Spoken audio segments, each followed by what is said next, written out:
Hai semua, dengan pesatnya teknologi saat ini, membuat kapal yang berukuran sangat besar tetap dapat stabil meskipun saat sedang berada pada cuaca yang sangat ekstrim sekalipun.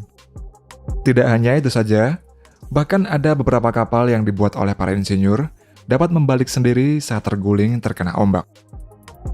Dan berikut ini adalah teknologi yang membuat kapal anti tenggelam. Seringkali kita melihat kapal berukuran besar seperti kapal kargo yang memiliki berat ratusan ribu ton tetap dapat stabil meski terkena gelombang ombak yang besar. Ketika kapal sedang berlayar di lautan, maka kapal tersebut akan terkena berbagai gaya dan tekanan dari gelombang air laut dan angin. Agar dapat bertahan, maka semua kapal yang dibuat memiliki sistem stabilitas kapal, yakni keseimbangan kapal pada saat diapungkan.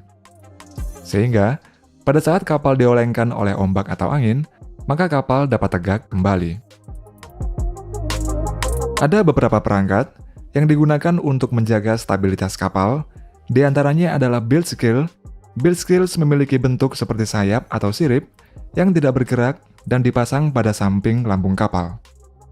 Bilge skill tersebut memanjang dengan panjangnya sekitar 2/3 dari panjang kapal, serta efek stabilitas dari bilge skills ini akan semakin meningkat ketika kapal melaju dengan cepat. Jenis perangkat stabilitas lainnya adalah anti-rolling tank, yakni tangki yang berfungsi untuk menstabilkan posisi kapal saat kapal miring ke kiri atau ke kanan yang dipasang membentang pada lebar kapal. Ketika kapal miring ke kanan atau ke kiri, maka air di dalam tangki akan mengalir mengurangi gerakan roll pada kapal secara signifikan. Anti-rolling tank ini sendiri memiliki dua jenis, yakni aktif dan pasif. Pada aktif rolling tank dalam proses mengalirkan air, pada kedua tangki tersebut memiliki mekanisme yang lebih rumit dengan menggunakan pompa. Jenis perangkat stabilitas selanjutnya adalah active fin stabilizer, yaitu sebuah alat yang berbentuk seperti sirip dan berfungsi untuk meredam gerakan rolling atau oleng dari kapal. Fin stabilizer ini dipasang di kedua sisi lambung kapal yang dapat bergerak ke berbagai arah dikendalikan oleh sensitive gyro system pada kapal. Ketika kapal sedang rolling atau oleng, maka sensitive gyro system kapal akan mengirimkan sinyal ke activating system yang berupa elektrohidrolik. Namun, active fins ini tidak begitu efektif ketika kapal melaju dengan kecepatan di bawah 10 knot atau sekitar 18 km per jamnya. Sedangkan pada kapal yang memuat kontainer, memiliki anti-heeling system, yakni sistem kontrol servo yang dibuat untuk menjaga kapal agar dalam posisi horizontal selama bongkar muat di pelabuhan.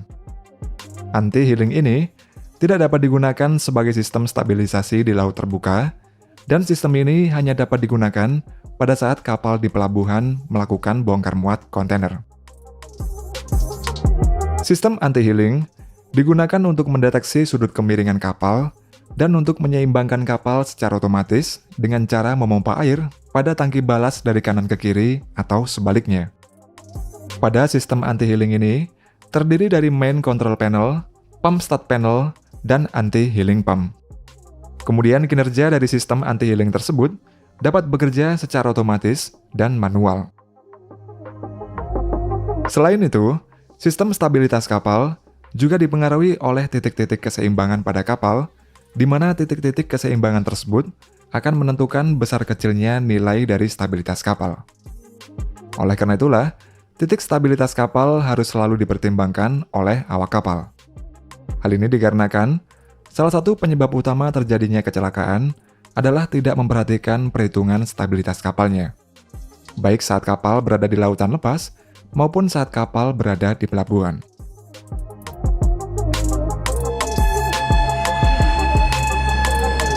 Kemudian pada kapal penyelamat, kapal ini digunakan untuk melakukan operasi SAR, memberi pertolongan pada korban kecelakaan kapal di laut. Namun dalam melakukan pertolongan tersebut, salah satu faktor penghambat dalam operasi SAR adalah kondisi cuaca ekstrim dan gelombang air laut yang tinggi. Dan hal tersebut dapat membuat kapal terbalik.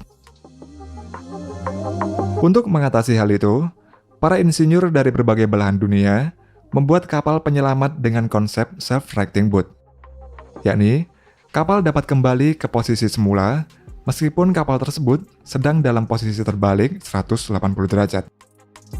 Selain dapat membalik sendiri, kapal self-righting ini mampu berakselerasi tinggi serta dapat menembus berbagai kondisi laut yang ekstrim. Ada banyak perusahaan yang membuat self-righting boat ini. Salah satunya adalah perusahaan yang bernama RNLI atau Royal National Lifeboat Institution yang berlokasi di Inggris. Dalam membuat self-righting boat tersebut, terdapat beberapa elemen penting yang memungkinkan agar kapal dapat membalik dengan sendirinya. Elemen pertama, yakni dalam desain awal pembuatan kapal, semua posisi maupun letak alat dan benda-benda berat pada kapal harus berada pada posisi yang serendah mungkin di dalam kapal. Kemudian yang kedua, tempat untuk kru dalam mengoperasikan serta mengontrol kapal harus ringan, kuat, dan penuh dengan udara di dalamnya. Kemudian pintu tempat kru berada juga merupakan pintu yang kedap air untuk mencegah air agar tidak dapat masuk ke dalam ruangan saat kapal terbalik. Pada kapal self-righting tersebut, juga terdapat sebuah sistem pendulum yang berfungsi untuk mencegah air agar tidak masuk ke dalam interior kapal. Dalam proses kerjanya, ketika kapal self-righting terbalik, maka timbangan pada sistem pendulum akan tergantung secara vertikal. Lalu membuat semua bagian yang terbuka akan secara otomatis menutup, sehingga air tidak dapat masuk ke dalam kapal. Pada kapal self-righting, juga terdapat sistem yang terpasang onboard yang dapat mendeteksi jika kapal sedang terbalik. Sistem tersebut secara otomatis melindungi kapal dengan cara mematikan radar dan mesin kapal, kemudian akan membalik kapal ke posisi semula. Setelah kapal kembali ke posisi normal, maka radar dan mesin kapal akan hidup kembali. Selain itu, para kru yang di dalam kapal juga harus berada pada kursi dengan memakai sabuk pengaman agar pada saat kapal terbalik, para kru tetap selalu aman. Selain dari negara luar, Indonesia juga memiliki perahu yang tidak bisa tenggelam yang disebut dengan jukung HDPE anti tenggelam. Perahu jukung ini dibuat oleh perusahaan Aquatech yang berlokasi di Bandung, Jawa Barat.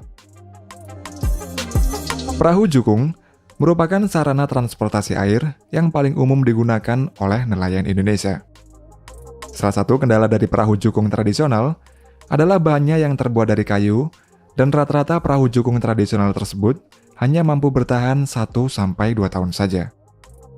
Penggunaan perahu jukung juga beresiko tenggelam saat nelayan melaut karena perahu tersebut mudah rapuh dan tidak tahan ombak besar.